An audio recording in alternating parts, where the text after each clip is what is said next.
Sir, how should an aspirant make a decision? Self స్టడీకి వెళ్ళాలా, కోచింగ్కి వెళ్ళాలా, లేదా మెంటర్కి వెళ్ళాలా, లేకపోతే సర్టన్ టాపిక్స్ మట్టుకు కోచింగ్ ఖచ్చితంగా వెళ్ళాలా అన్న డెసిషన్ వాళ్ళు ఎలా తీసుకుంటారు? స్టూడెంట్స్ 3 రకాలు ఉంటారండి. కొంతమంది స్టూడెంట్స్ క్లాసులో ఎవరో చెబితే కానీ నేను వినలేను, వింటేనే కానీ అర్థం కాదు, అర్థమైతేనే కానీ చదవలేను. కొంచెం వరకు స్పూన్ ఫీడింగ్ అనుకోండి. ఇది ఒక టైప్ ఆఫ్ స్టూడెంట్స్ అండి.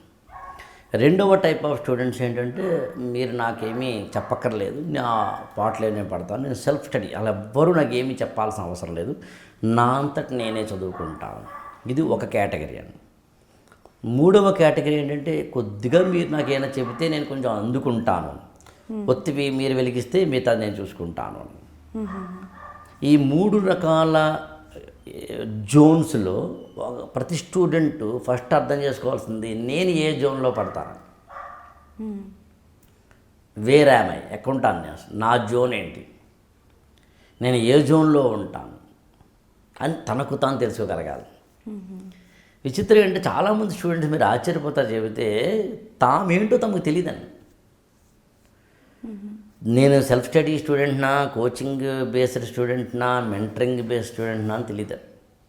It's a very pitiable thing. అందుకు తమకు తాము తెలుసుకోవాల్సిందే. తెలుసుకోవడం ఎలా? That is the basic point. నువ్వు సెల్ఫ్ లెర్నర్ అయితే, సెల్ఫ్ లెర్నర్ అంటే ఏదైనా ఒక పుస్తకం తీసుకొని నీ అంతటి నువ్వు చదువుకొని, బయాలజీ కావచ్చు, కెమిస్ట్రీ కావచ్చు, ఇంకోటి కావచ్చు, నీ అంతటి నువ్వు చదువుకొని అర్థం చేసుకొని అవగాహన చేసుకొని ఎనలైజ్ చేసుకొని నువ్వు ముందుకు వెళ్ళగలుగుతున్నావా? దానికి చిన్న టెస్ట్ పెట్టుకో. ఒక బుక్ తీసుకో, ఎన్సీఆర్టీ బుక్కే తీసుకో.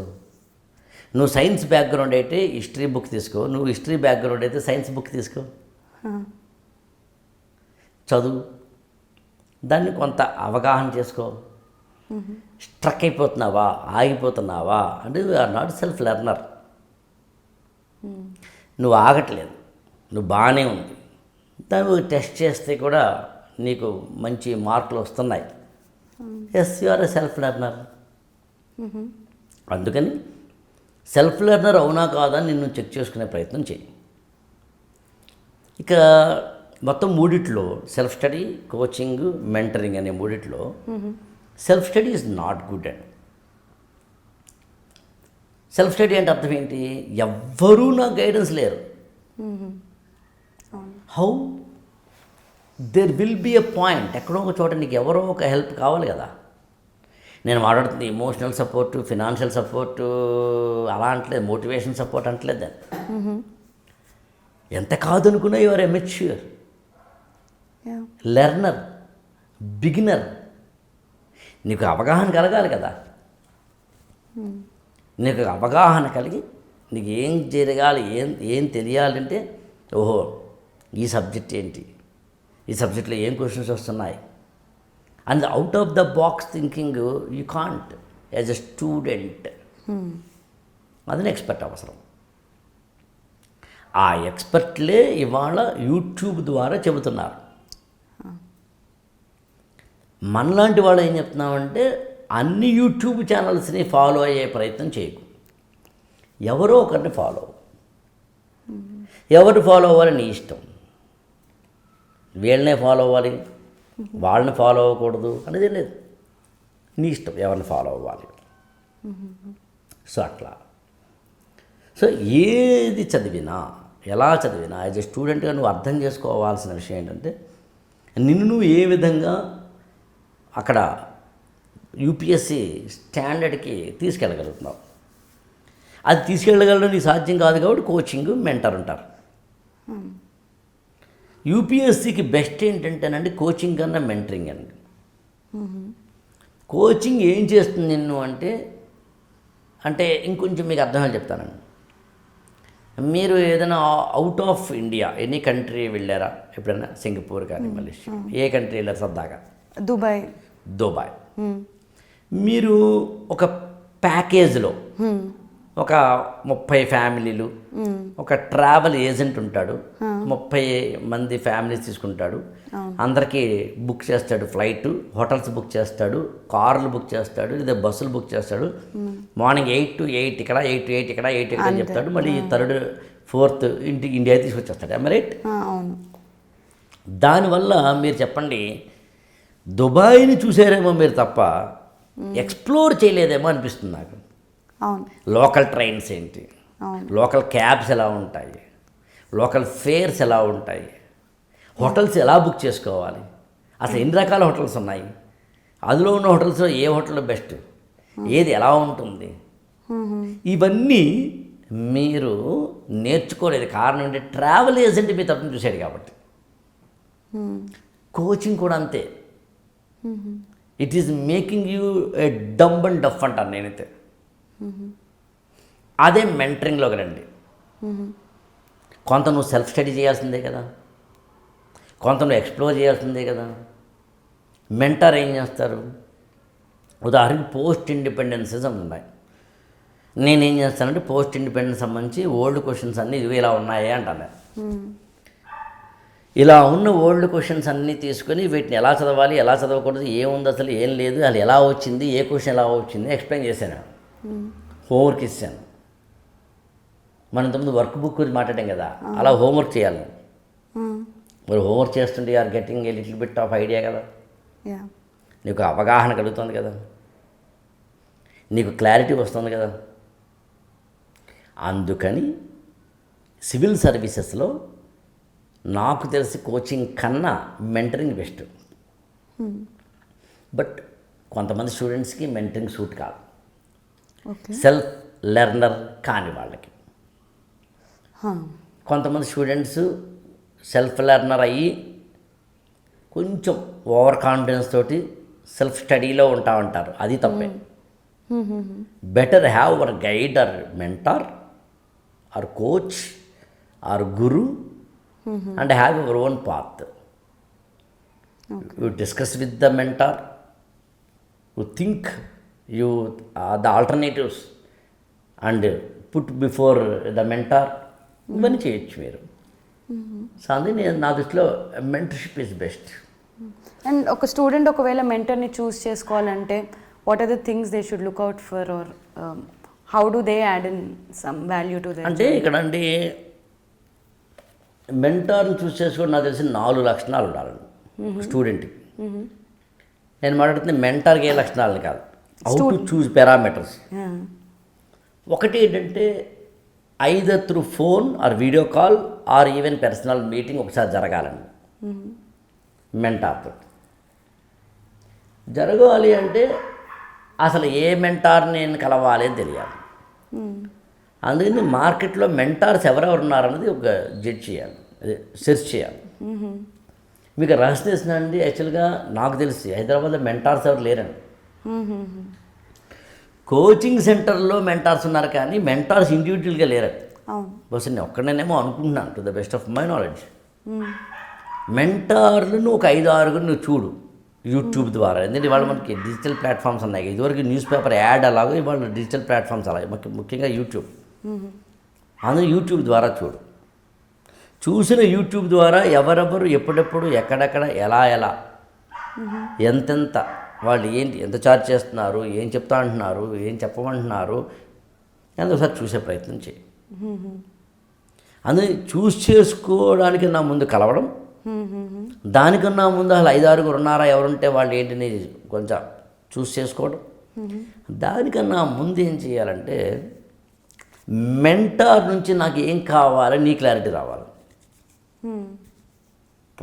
వాట్ ఎగ్జాక్ట్ ఐఎమ్ ఎక్స్పెక్టింగ్, మెటీరియలా, స్ట్రాటజీయా, ప్లానింగా, టైం మేనేజ్మెంటా, గైడెన్సా, ఏం ఎక్స్పెక్ట్ చేస్తున్నాను నేను మెంటార్ నుంచి. అది రావాలి. అది రావాలి అంటే నీకు అసలు ముందు సిలబస్ అవగాహన జరగాలి. సో నేను వెనక్కి వచ్చాను, మీరు గమనించే ఉంటాను.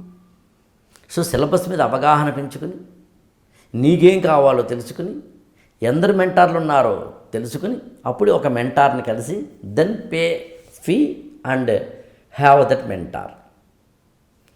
మెంటార్ని కలిసినప్పుడు నేను ఏమంటానంటే యూ షుడ్ హ్యావ్ క్వశ్చన్స్. గురువు గొప్ప, శిష్యుడు గొప్ప, మెంటార్ గొప్ప, మెంటీ గొప్ప, దేవుడు గొప్ప, భక్తుడు గొప్ప అంటే నేను ఏమంటానంటే మెంటీయే గొప్ప, స్టూడెంటే గొప్ప, శిష్యుడే గొప్ప, భక్తుడే గొప్ప. దేవుడు కాదు, గురువు కాదు, మెంటార్ కాదు. చాలామంది తెలియదు ఆ విషయం. మెంటర్ అందరికీ సమానంగానే చెప్తాడండి. ఒకళ్ళు ఎక్కువలా చెప్పడు. టీచరే అంతే. దేవుడు అక్కడే ఉంటాడండి గుడిలో. మనం కదా వెళ్ళడం, మనం కదా అడగడం, మనం కదా భక్తి శ్రద్ధలు పెట్టడం. అందులో మెంటార్ కన్నా మెంటీయే గొప్ప నా దృష్టిలో. సార్, రూరల్ ఏరియాస్లో కానీ రిమోట్ ఏరియాస్లో కానీ ఉన్న ఆస్పిరెంట్స్ వాళ్ళు ప్రిపేర్ అవుతున్నప్పుడు మైండ్లో పెట్టుకోవాల్సిన మెయిన్ విషయాలు లేకపోతే మీ గైడెన్స్ ఏంటి వాళ్ళకి? ఒకప్పుడు అండి rural and urban, poor and rich, educated non educated, married and unmarried, male and female, that caste and this caste, all these discriminations are vanished and thanks to the digitalisation, social media. అందులో ఇవాళ rural urban తేడా లేదండి. కాకపోతే urban based ఎడ్యుకేషన్లో ఉన్న వాళ్ళకి English బాగా వస్తుందండి, కాన్సెప్ట్స్ బాగుంటాయండి. మీరు సిబిఎస్ఈ, ఐసిఎస్ఈ చదివిన పిల్లలు వాళ్ళ కాన్సెప్చువల్ క్లారిటీ వేరండి. కార్పొరేట్ కాలేజీలో స్టేట్ సిలబస్లో చదివిన వాళ్ళ కన్నా there is lot of difference అండి.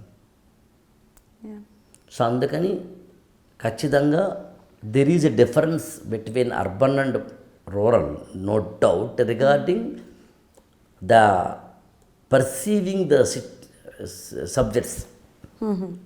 ఆ సబ్జెక్టును చూసే దృక్కోణంలోనే మార్పు, అంతే తప్ప ఇంకోటి ఏం కాదు. అంటే రిసోర్సెస్ పరంగా కాదని చెప్పడం నా ఉద్దేశం.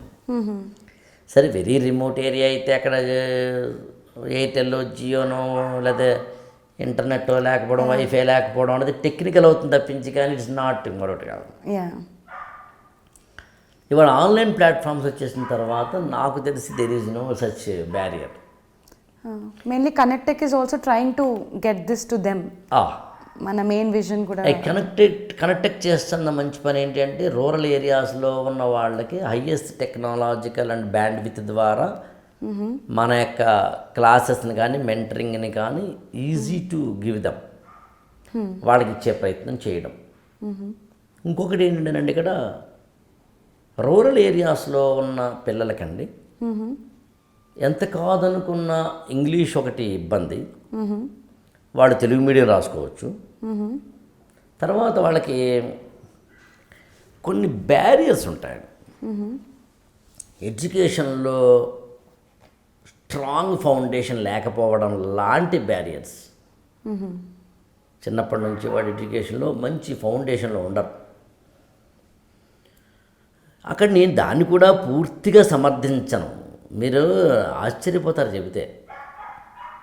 గవర్నమెంట్ స్కూల్ పిల్లలకి ఎక్కువ కాన్సెప్ట్ ఉంటుందండి when comparing with corporate schools అని. మీరు కావాలన్నప్పుడు వెళ్ళి చూడండి. ద ఓన్లీ థింగ్ చెప్పమంటారండి, ఇంగ్లీష్లో కమ్యూనికేట్ చేయడం అనేది రూరల్ బ్యాక్గ్రౌండ్ వాళ్ళకి తెలియదు. ఒకవేళ తెలుగులో అయినా కానీ కమ్యూనికేషన్లో ఉండే ఎటికెట్, కమ్యూనికేషన్లో ఉండే ఏవైతే కీలకమైన అంశాలు ఉంటాయో, అంటే మన యొక్క కమ్యూనికేషన్లో మనం ఉపయోగించే సోఫిస్టికేషన్ ఏదైతే ఉంటుందో అది ఉండదు. అంతే తప్ప కానీ మనందరి యొక్క నాలెడ్జ్ బయటకు వచ్చేది కమ్యూనికేషన్ ద్వారానే కదా. మీరు ఏంటి అనేది మీరు వేసుకున్న ఆర్నమెంట్స్ ద్వారానే కదా బయటకు వచ్చేది. అట్లా రూరల్ బ్యాక్గ్రౌండ్ పిల్లలకి తమకు తామే తెలియకుండా కమ్యూనికేషన్స్లో వెనకబడిపోవడం వల్ల దే ఫీల్ దట్ అరే మనకన్నా అర్బన్ బేస్డ్ పిల్లలు చాలా గొప్పవాడని ఫీలింగ్ ఉంటుంది. That causes for inferiority complex. అందులో ఇన్ఫీరియారిటీ కాంప్లెక్స్ వద్దు. ఇవాళ డిజిటలైజేషన్ వచ్చిన తర్వాత రూరల్ లేదా అర్బన్ లేదండి, ఇద్దరు ఒకటి. బట్ అయినా ఇందాక మీరు అన్నట్టుగా కనెక్టెక్ ద్వారా మనం ఆ రూరల్ ఏరియా పిల్లలకు కూడా వీఆర్ గోయింగ్ టు రీచ్, కాబట్టి ఇట్స్ వెరీ వండర్ఫుల్ థింగ్.